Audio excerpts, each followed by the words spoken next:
Bonjour les amis et bienvenue sur PMU des gagnants d'Afrique.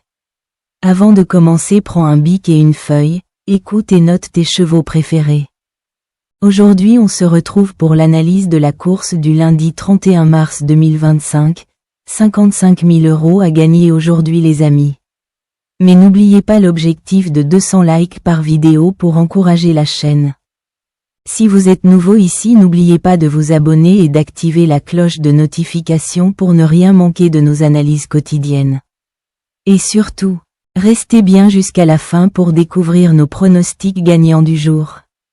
C'est parti, départ à 12h55 Réunion 1 à Chantilly, course un prix du Palio de Chantilly. Plat 1900 mètres 16 partant 55 000 € handicap divisé corde à droite PSF 14 km/h 11 degrés peu nuageux. 1. Vainqueur de ces deux derniers handicaps. Ce pensionnaire de Gianluca Bitolini a vu sa valeur passer de 32,5 à 40. Il s'est depuis honorablement comporté dans des classes 2 et retrouve la catégorie à l'occasion de ce quintet plus. Très performant sur piste en sable fibré, il a son mot à dire pour les places. 2. Après un échec sur terrain lourd lors de ses débuts. Ce fils de Hunter's Light a aligné les victoires avant de décevoir dans une classe 1. Il évolue désormais sous la houlette de Christophe Escuder, qui a décidé de le munir d'une paire d'œillères australiennes. Il est pris à une valeur haute, 39,5, pour son premier handicap. Affaire d'impression. 3. Ce représentant des écuries métal donne toujours son maximum. Il a été vu dans de bons lots à Cagnes-sur-Mer cet hiver, sans jamais démériter. Il va d'ailleurs retrouver Lady Vitesse, 6, qu'il a souvent dominé, avec un avantage de 3 livres. Pour son premier handicap, il semble assez bien placé au poids et ambitionnera une place sur le podium. 4. Dominé du minimum par le bon Señorito le 15 décembre à Pau, ce protégé de Laurent Dassault s'est depuis plaisamment imposé à 2 reprises, toujours au pont long.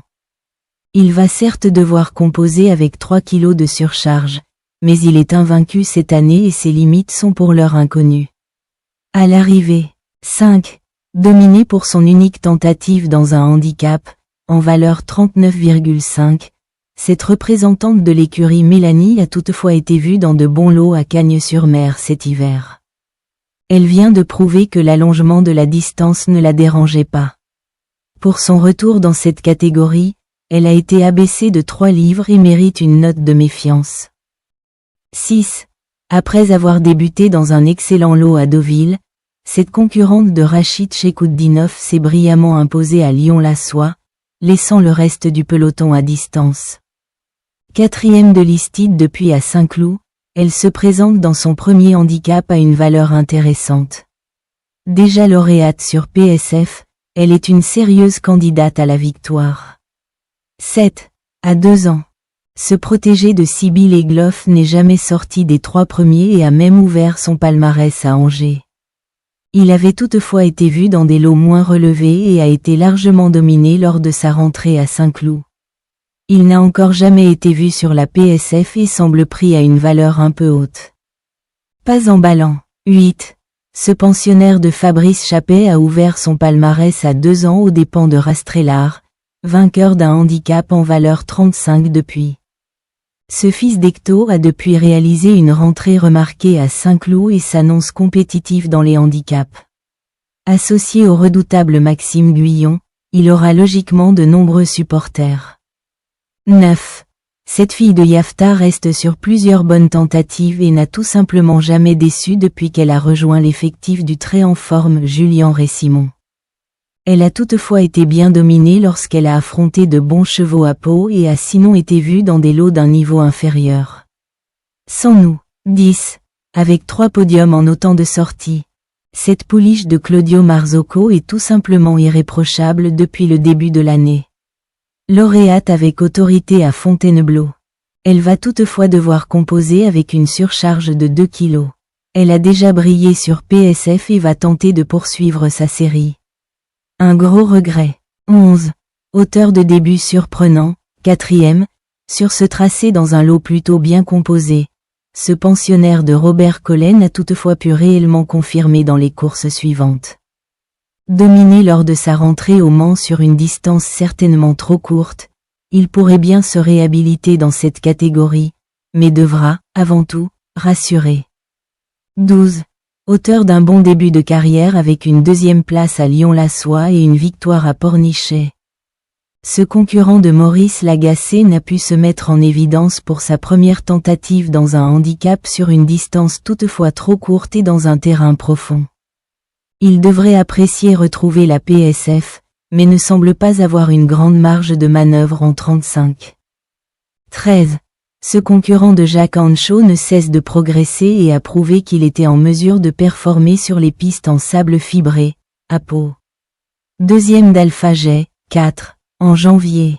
Il va retrouver son rival avec 7 livres d'avantage et pourrait bien prendre sa revanche. En forme et confié à un jockey talentueux, il détient une très belle carte à jouer. 14. Cet élève de Guillaume Fourier évolue incontestablement sur la montante. Troisième le 21 février sur ce parcours, il s'est depuis plaisamment imposé à Pornichet-la-Baule dans un handicap. Ce qui lui a valu une pénalisation de 5 livres. En progrès, il est en mesure de se placer, comme d'autres. 15. Cette pensionnaire de Roberto Carlos Montenegro ne cesse de progresser. Après une bonne rentrée à Toulouse, elle a ouvert son palmarès à Fontainebleau. Pour son premier handicap, elle semble plutôt bien placée en valeur 33,5. Elle a hérité d'un bon numéro de corde et s'est déjà illustrée sur PSF, à Pau. Méfiance. 16. Malheureux sur ce parcours le 21 février. Ce concurrent d'Evelyne Poitevin a toutefois ouvert son palmarès dans la foulée à Saint-Cloud en terrain lourd, notamment devant ACTO, 8. En dernier lieu, malgré la surcharge, il a pris une honorable 5e place. Bien placé dans les stalles de départ, il est en mesure de créer une petite surprise. Nos pronostics du jour sont, en base nous avons pris, le 8 et le 10. Notre chance régulier, le 5, le 13 et le 4. Notre outsider, le 1 et le 6. Notre sélection en 8 chevaux est, le 8, le 10, le 5, le 13, le 4, le 1, le 6 et le numéro 3. Alors si cette vidéo vous est plu, n'hésitez pas à nous laisser un j'aime, laissez aussi votre pronostic en commentaire. Merci d'avoir regardé cette vidéo. On se dit à demain pour une prochaine analyse.